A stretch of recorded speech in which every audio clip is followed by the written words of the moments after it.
Du rap, non. Yeah. Ok.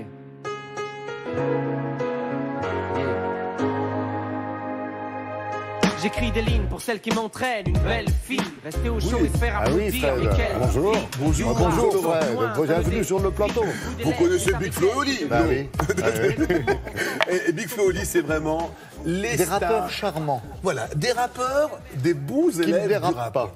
Alors, un grand journal du soir a titré Big Flo et Oli, les bons élèves du rap. Les bons élèves du rap en opposition à ces rappeurs qui ont des postures, qui vous disent, il y en a un qui vous disent que le rap doit être vulgaire ou ne pas violent. être. Voilà, on n'est pas dans le bling bling, on n'est pas dans les chaînes en or, on n'est pas. Là, on est vraiment dans quelque chose de plutôt sympa. Ces deux jeunes gens, ces deux frangins, ce sont deux frères, Florian et Olivier Ordonez de Toulouse, sont plutôt extrêmement bien élevés, extrêmement gentils. Et très agile avec les mots. Extrêmement adroits avec les mots. Ils avaient des bonnes notes en français et ça s'entend lorsqu'on écoute leur disque. Premier album, La Cour des Grands, qui était vraiment un premier album, 50 000 albums, disque d'or. À un moment où on dit qu'on ne vend plus beaucoup de disques, c'est quand même pas mal. Et là, leur deuxième album est disque de platine, plus de 100 000. Nous étions à Avignon la semaine dernière, vendredi dernier. Il y avait, alors on est arrivé dans ce théâtre, il y avait la queue depuis 5 heures de l'après-midi. Des files entières de gosses, d'adolescents. Et comme ils sont propres sur eux et qui chantent bien et qui sont plutôt sympas et qui ont plutôt un discours positif, les parents viennent. En fait, ils sont fédérateurs. C'est ce que j'allais vous dire. Les parents amènent volontiers leurs enfants et les écouter. Ce n'est pas une musique de rebelle. Les enfants qui font ça ne sont pas en rébellion. Ils amènent leur papa et leur maman par la main et ils viennent écouter ça ensemble. Ils sont vraiment sympas. On les a rencontrés. Regardez. Des politiques à la télé qui débattent, des vidéos débats, les coups de poing débattent, des patates dans la tête et des virer des balles qui se perdent dans le bâtiment, c'est devenu banal, des petits qui canent pour que ça c'est ça.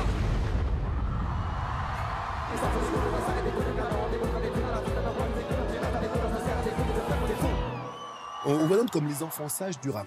Vous n'en avez pas un petit peu assez d'être toujours présentés comme les bons élèves du rap? Ça vous agace pas un petit Moi, peu? on me l'a jamais dit sur le bulletin, c'est la première fois qu'on me le dit, donc moi je le prends, ma mère serait contente. Franchement, non, ça nous agace pas parce que c'est pas négatif pour moi d'être quelqu'un de bien ou d'être poli, d'être sage. J'ai jamais en fait encensé vraiment dans la vie les gens qui étaient rebelles. J'étais plus ami avec les gens calmes et tranquilles. On kiffe notre vie comme ça, mais on fera notre comeback et on passe à Avignon comme d'hab à toute nos soirées terre. Tout le monde sait nos embrouilles, nos galères. Le virage du deuxième album, ce virage s'est passé comment? Ça a été très très anxiogène en vrai, ça a été très difficile. J'aurais aimé dans l'interview dire ouais, si vous savez, nous on s'est pas trop occupé de la vie des gens et on était dans notre bulle. C'était complètement faux. Le fait d'avoir réussi autant sur le premier, c'était une bénédiction et une malédiction en même temps parce que ça mettait vraiment énormément la pression pour le deuxième et il fallait pas se rater. Et vous êtes rassurés là? Ah Ouais, là on est bien, on est très là on soulagés. profite. Ce que veulent les jeunes quand ils vont en concert, c'est mettre les mains en l'air, crier. Ils veulent des refrains pour se vider la tête, que ça tire en l'air. Vous sentez une responsabilité vis-à-vis des gamins qui viennent vous écouter? Ouais, Totalement. une grosse À responsabilité. 100% et même à 1000%. Personne n'écoute les paroles. Et ça, c'est un des trucs aussi que je reproche pas mal à mes contemporains rappeurs, rappeurs. Et même artistes en général, je vois beaucoup d'interviews. Ça fait bien de dire moi j'écris pour moi, ça regarde que moi, je suis pas responsable de mon public.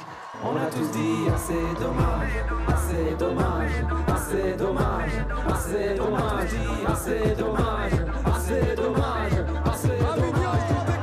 Elle aurait dû y aller, elle aurait dû le faire. Moi. Et nous, on est le premier à savoir l'impact Exactement. qu'a le rap dans nos oreilles. Moi, je me souviens, on se butait au morceau de IAM, par exemple. Et je dis une phrase souvent marrante, mais j'écoutais plus IAM que ma mère à un moment donné de ma vie. Je suis arrivé par bateau, mais surtout par miracle. Une nouvelle vie m'attend ici, bien plus calme et plus stable. Ce matin, j'écris tout va bien, au dos de la carte postale. Lors de notre première entrevue, vous nous aviez dit que pour votre maman, le fait que vous soyez à Télématin, c'était une forme de consécration. Ah oui, ma mère regarde ça avant de bosser, ça lui donne son moment de bonheur, elle sourit C'est et vrai, tout. c'est pas un truc qu'on dit pour l'interview. Ma mère, elle regarde Télématin, quoi. Elle veut rien Donc savoir. Fred, je pense qu'on va dire la même chose qu'il y a 2 ans. Gros bisous maman. bisous, maman. Et voilà, on l'a refait encore une fois. Ces grandes villes, immensidants, je suis un peu de moi et beaucoup des autres quand j'y pense. Je suis la France.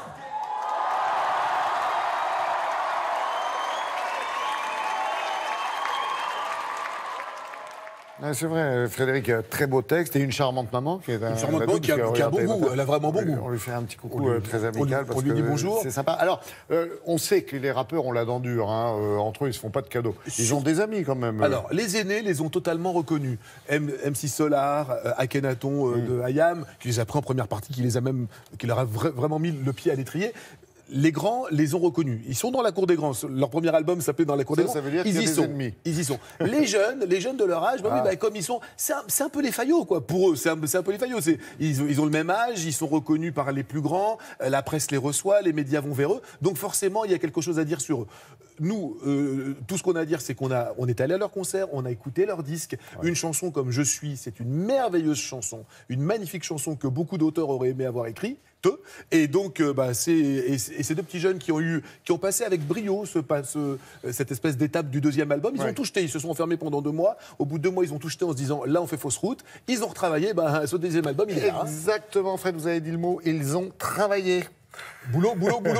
Et ils vendent ces valeurs-là. Et c'est bien d'entendre des gens comme eux dire ça. Ça fait du bien. Merci, Frédéric. Merci à tous les 3.